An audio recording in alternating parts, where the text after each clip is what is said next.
मार्गशीर्ष मास में उत्पन्ना एकादशी का जो भाव वर्णन किया गया, 3 कथाएं मार्गशीर्ष मास के लिए है। मार्गशीर्ष मास में एकादशी का उद्यापन क्यों होता है, 3 कथाएं उसकी, और बहुत सावधानी से सुनोगे तो आनंद की अनुभूति हो। कई लोगों के तो हृदय के संशय मिट जाएंगे कि मार्गशीर्ष मास में ही एकादशी का उद्यापन क्यों होता है, बाकी के महीनों में क्यों नहीं तो बैसाख में लोग कर ले, माघ महीने कर ले, कोई और अच्छा महीना ढूंढकर उसमें कर ले, कार्तिक आदिक में। पर मार्गशीर्ष मास में कार्तिक का महीना पूर्ण होगा और कार्तिक की पूर्णिमा के बाद मार्गशीर्ष मास लग जाएगा बस। तो इस महीने में जो उद्यापन एकादशी का होता है, उसका प्रमाण, उसका आनंद, उसका सुख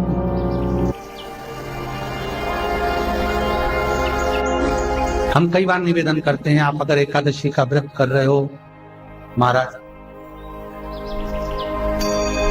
पूरे साल एकादशी करो, मना नहीं है, पर मार्गशीर्ष मास में जो एकादशी है, स्कंद पुराण कहती है कि दोनों एकादशी का व्रत कर कर या पूजन कर कर हम सारे दुनिया में जितने संत महात्मा जोगी सन्यासी तपस्वी साधक उपासक हुए जिन्होंने एकादशी का व्रत करा, उनकी पुण्यता हम प्राप्त कर सकते हैं। ये केवल 2 एकादशी,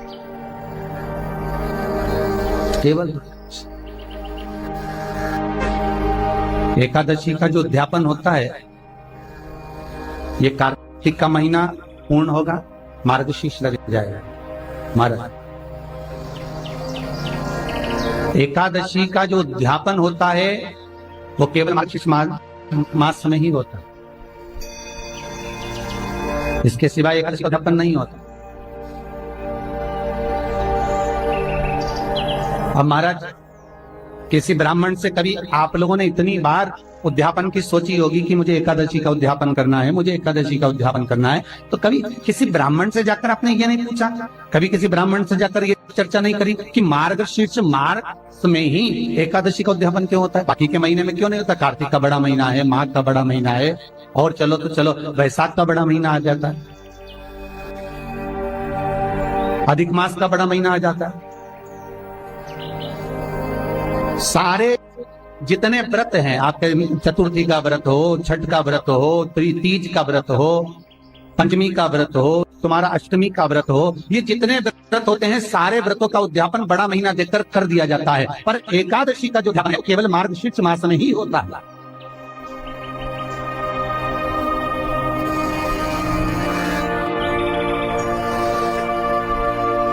कभी हमारे भीतर भी तो संशय आना चाहिए कि ये मार्गशीर्ष मास में ही एकादशी का उद्यापन क्यों?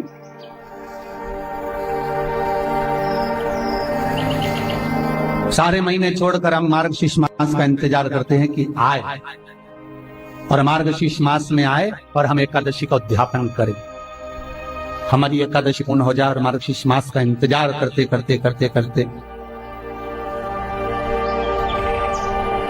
महाराज, सुग्रीव के मामा गदिमुख जिनका नाम है, वो अपने शरीर को ये विचार करते थे कि मेरा शरीर भगवान ने दिया तो दिया क्यों? कभी कभी एकांत में बैठकर विचार कर लिया करो। आप जितने लोग टीवी पे कथा सुन रहे हो, चाहे मोबाइल पे सुन रहे हो, कभी कभी विचार कर लिया करो कि हमारा जन्म क्यों हुआ है। सुग्रीव के मामा दधिमुख जी बैठे विचार करते, रोज प्रतिदिन किसी न किसी संत के सानिध्य में पहुंच जाते, किसी सदगुरु की शरणागति में पहुंचकर, और यही पहला प्रश्न रखते कि मुझे मेरा संशय केवल एक है, और वो संशय मिटा दीजिए कि मेरे जन्म का कारण क्या है, मैं क्यों पृथ्वी पर जन्म लिया। दधिमुख जी ने जब बार बार प्रश्न किया, एक बार एक संत की सभा में दधिमुख जी बैठ गए। सुग्रीव के मामा दधिमुख जब संत की सभा में बैठे, संत का आगमन हुआ, आरंभ हुआ।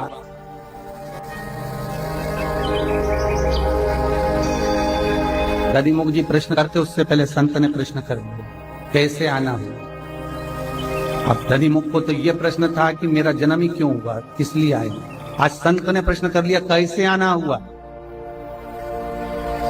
जैसे ही प्रश्न करा, संतने के कैसे आना हुआ?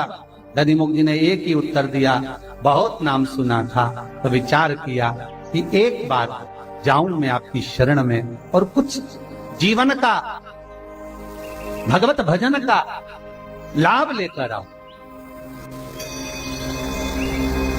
दधिमुख जी ने उस दिन किसी संत से प्रश्न करना ही बंद कर दिया कि क्यों। प्रश्न का उत्तर मिल गया। बहुत नाम सुना था महाराज, जब कीट पतंगा, झिंगुर, इल्ली, कीड़ा, गोबर का कीड़ा, पशु पक्षी, ये सारी योनियां जब हम काटते हैं, इन योनियों में हमको लगता है कि मैं कब पृथ्वी पर अच्छे रूप में जन्म लूंगा, कब अच्छे। दधिमुख का वो प्रश्न खत्म हो गया। अब वो प्रश्न नहीं बचा कि मेरा आगमन क्यों हुआ, मैं क्यों जन्मा हूं, क्योंकि संत ने एक प्रश्न पूछा, कैसे आना हुआ। जब दधिमुख जी सुग्रीव के मामा, जो भगवान की भक्ति में निरंतर डूबे रहते थे, भगवत भजन कीर्तन में, मार्गशीर्ष मास था, एकादशी का दिन था। सुग्रीव के मामा दधिमुख जी ऐसी कोई एकादशी नहीं जिसको छोड़ देते हो, सारी एकादशी में पुण्य करना, दान करना, सत्कर्म करना, भजन करना, कीर्तन करना और नाम जाप में डूबे रहना। तो मार्गशीर्ष मास में एकादशी का उद्यापन क्यों? दधिमुख जी महाराज व्रत करते, दान करते, पुण्य करते, सत्कर्म करते। जैसे भीष्म पितामह जितनी एकादशी का व्रत करते, हर एकादशी में एक गौशाला में जाकर गाय को फरियाल कराना, गाय को व्रत कराना, गाय की सेवा करना। 26 गौशाला भीष्म पितामह की थी। जो एकादशी पड़ती थी, भीष्म पितामह गौशाला में जाते थे, उसकी सेवा करते थे और गौ माता के साथ फलहार करते। दधिमुख जी का नियम था पुण्य अर्जन करना। एक दिन महाराज दधिमुख के सामने एक भिक्षु का और दधिमुख जी की आज एकादशी का सुंदर आनंद। महाराज भिक्षाम, महाराज भिक्षाम,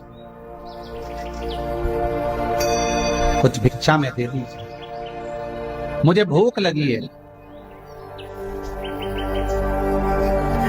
दधिमुख जी ने भिक्षा मांगने वाले से कहा कि आज तो एकादशी का दिन है और मैं आपको केवल कुछ फलाहार प्रदान कर सकता हूं, कुछ फल दे सकता, आप इन फल का सेवन करिए। भिक्षुक कहता नहीं नहीं नहीं, मैं ये फल खाता नहीं, मेरे को तो आज भोजन ही चाहिए। और महाराज अगर आप मुझे भोजन नहीं देंगे तो दोषी करेंगे। दधिमुख जी के मन में संशय भरा गया कि आज एकादशी का दिन अगर मैं किसी अन्न दान करता हूं तो मुझे पक्षी की योनि प्राप्त हो। अगर मैं अन्न दे देता हूं एकादशी के दिन तो मुझे पक्षी की योनि मिलेगी, और यदि मैं आज एकादशी के दिन इसको भूखा छोड़ देता हूं तो मुझे नरक का भोग मिलेगा। कभी कभी ऐसी समस्या अपने बीच में भी आ जाती है, बहुत समस्या आती है। महाराज दधिमुख निवेदन करे, महाराज आपको मैं अन्न तो नहीं दे सकता, हाँ आप यदि कृपा करें तो मैं आपको सुंदर भात फल का ला कर दे सकता हूं, और सुंदर फल ला कर दे देता हूं, फलहार देता हूं, दूध ला कर दे देता हूं, कुछ अच्छी सामग्री बना कर दे देता हूं, पर आप अन्न का भाग देना। भिक्षुक तो अड़ गया, मुझे अन्न का भाग दो, अन्न का भाग मुझे ग्रहण करना है। दधिमुख जी ने उसी समय हाथ जोड़कर जिन देवताओं के दरवाजे पर, जिन संतों की शरणागति में, जिन सदगुरुओं के पास में बैठकर प्रवचन सुना था, भजन किया था, कीर्तन करा था, स्मरण करा था, नाम जाप करा था, नाम कीर्तन में डूबे रहे थे, सारे संतों का, भगवंतों का स्मरण किया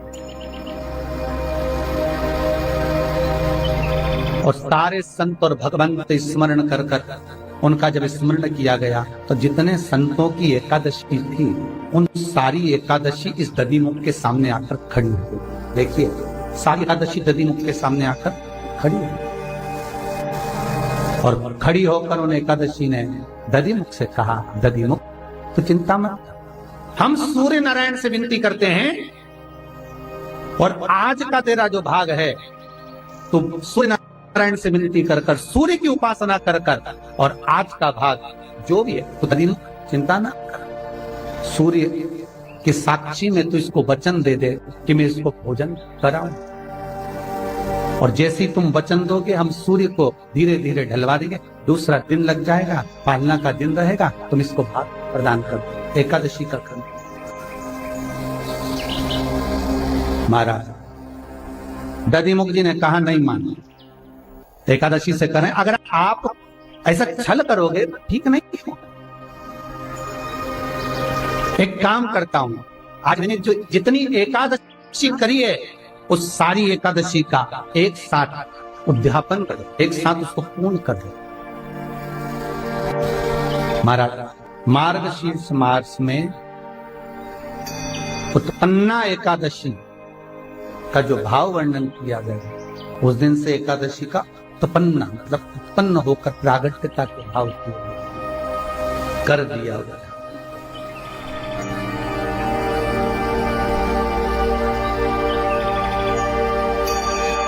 जो भिक्षुक सामने खड़ा था वो भिक्षुक नहीं था, स्वयं नारायण, स्वयं भगवान विष्णु सामने खड़े थे, और खड़े होकर एकादशी उनके नजदीक में खड़ी थी, और तुरंत नारायण ने कहा, सुन दधिमुख, इतनी एकादशियां हैं, 26 एकादशियों के लोग व्रत करेंगे, पर इस मार्गशीर्ष में तूने मेरा स्मरण कर कर सारे संत महात्मा जोगी सन्यासी तपस्वी साधक उपासक जितने भजनावली कीर्तनीय जितने भी हुए हैं सबका तूने स्मरण करा है, सबको तूने विराजमान करा है, सबको तू लेकर आया है। इसलिए बस यही महीना ऐसा होगा जिसमें एकादशी का उद्यापन होगा और एकादशी पूर्ण रूप से तुम्हें वर प्रदान।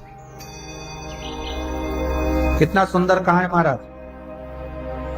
पूरे महीनों में केवल एक मार्गशीर्ष मास ऐसा होता है जिसमें उद्यापन करा जाता है। और क्यों करते हैं उद्यापन? तो दधिमुख जी की कथा कहती है, जिस दिन मार्गशीर्ष मास की एकादशी का हम उद्यापन जब करते हैं, 26 एकादशियों का उद्यापन जब हम मार्गशीर्ष मास में करते हैं, सारे संत महात्मा जोगी सन्यासी साधक उपासक स्वयं 33 कोटि देवता अर्थात जितनों ने भी एकादशी करी होती है, सारी एकादशियां का पुण्य उस दिन उद्यापन के समय हमारे खाते में लिख दिया जाता है।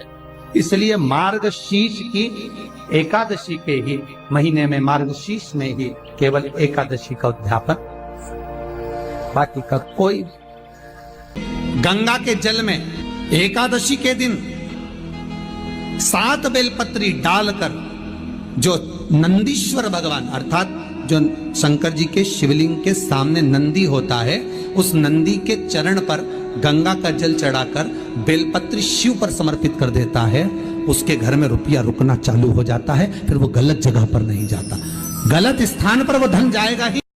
एकादशी तिथि आए, उन दीप को भगवान के सामने प्रज्वलित कर कर 5 दिए अपने दरवाजे के पास में बाहर की ओर रख देता है। उसके घर में कभी रोग बीमारी और लक्ष्मी की कोई कमती नहीं होती, उसका जीवन सार्थक हो जाता है, जॉब सर्विस नौकरी में सफलता प्राप्त हो जाती है। परंतु वो भी एकादशी को ही होता है। तुलसी के 11 पत्ते डाले जाते हैं। कितने पत्ते डालते हैं? 11 तुलसी के पत्ते डालते हैं, और उसको किसी भी नारायण के मंदिर में, राम कृष्ण भगवान विष्णु दत्त आदि जितने नारायण के मंदिर हैं, उस मंदिर में किसी भी पात्र में, एक छोटे से पात्र में उसको भरकर रखी आते हैं महाराज। कुछ देर तक पात्र को रखा जाता है, फिर वही पात्र का जल किसी भी वृक्ष के नीचे डाल दिया जाता है, उससे भी नौकरी के लिए फायदा मिलता है। पूर्व में किया गया हमारा पाप कर्म है, हमने किसी जीव की हत्या करी है, हमने किसी को कष्ट प्रदान करा है, हमने किसी को अपशब्द कहा है, हमने किसी को ताने दिए, हमने किसी को आड़ा टेढ़ा कहा है, हमने किसी को गालियां दे दी है, मात्र एकादशी का व्रत ही कर लेने पर ये सारे जो दोष हैं वो समाप्त हो जाते हैं।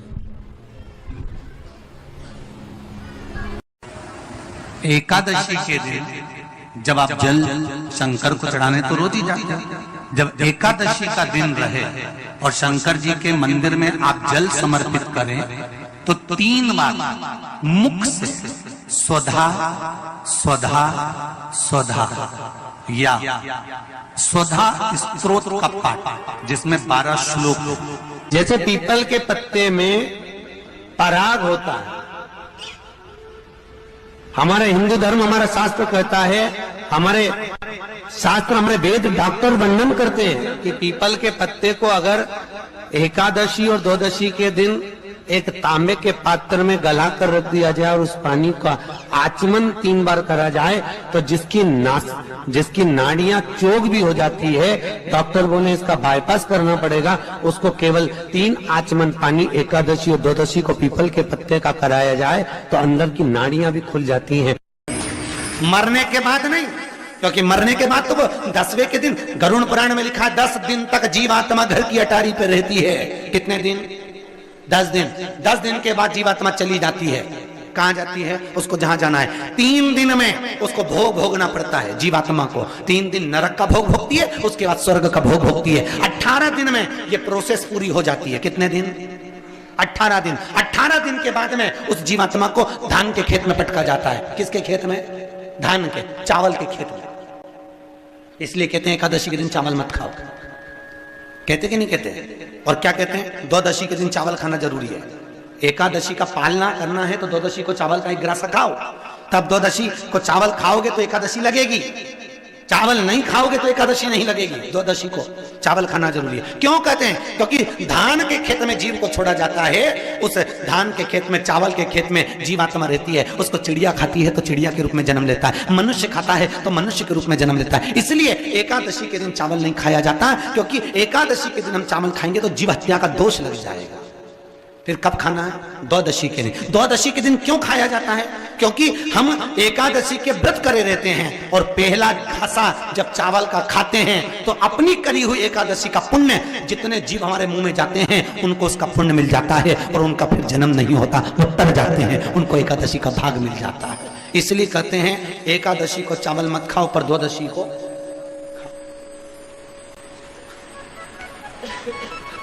खाइए।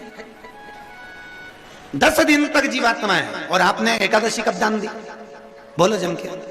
12वें के दिन, 13वें के दिन आपने एकादशी का दान दिया, वो मिली उनको? अरे बोलो अच्छे से। कई तो अभी तक कर रही होगी, हमारे दादाजी के निमित्त की कर रहा है, कर ले।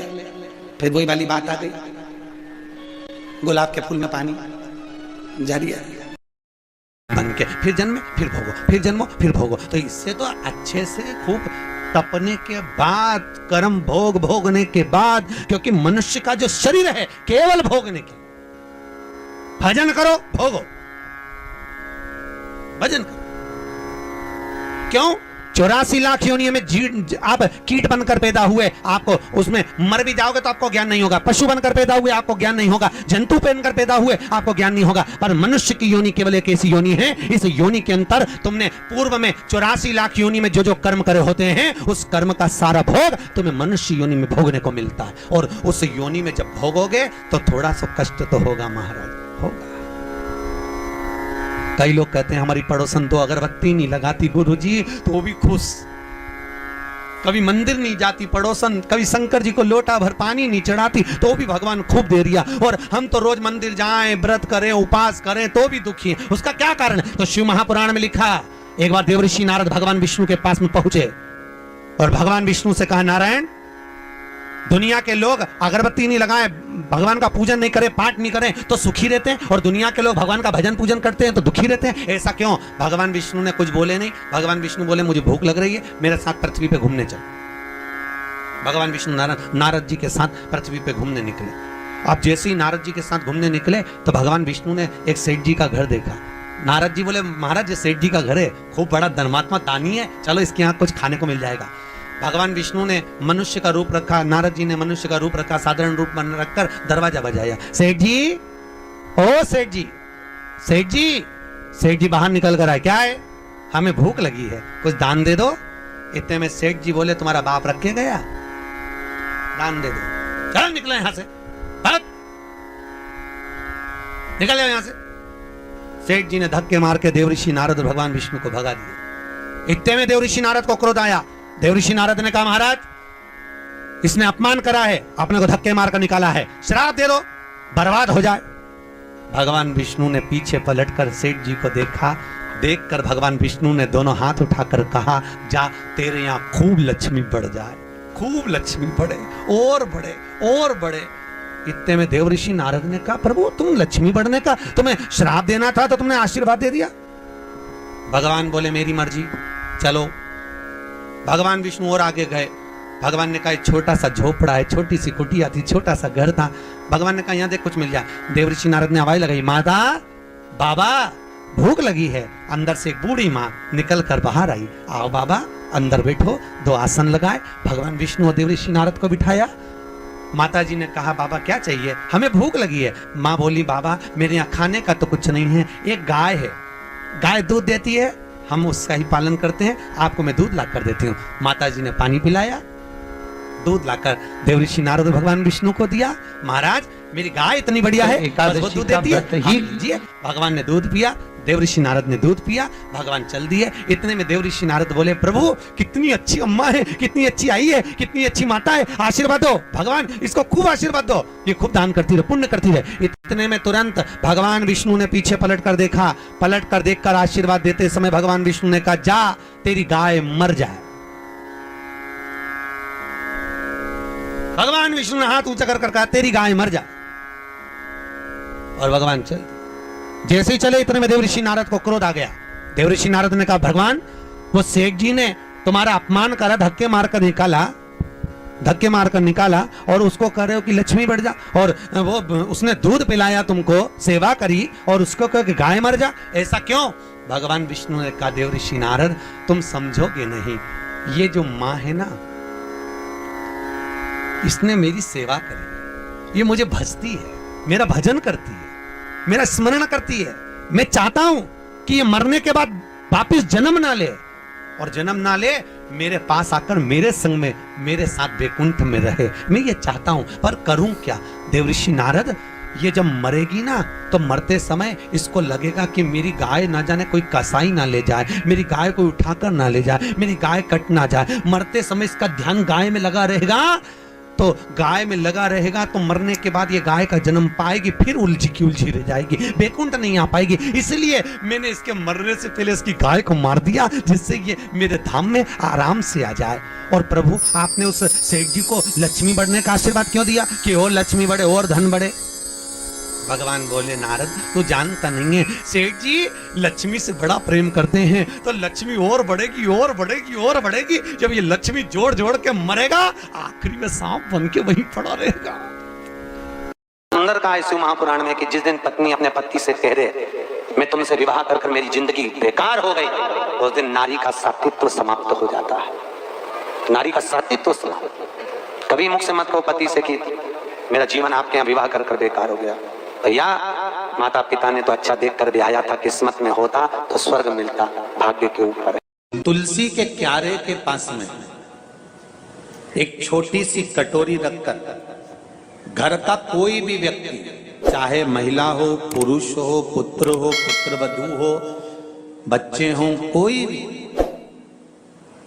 हथेली में गंगा जल लेकर अपने पूर्वजों का स्मरण कर कर, और वो गंगा जल काशी विश्वनाथ के नाम से अपने पूर्वजों का नाम लेकर वो कटोरी में अगर 5 बार या 7 बार छोड़ देता है, तो उसके पूर्वजों को पिंडदान और तर्पण की जरूरत नहीं पड़ती, उनको मोक्ष प्राप्त हो जाता है।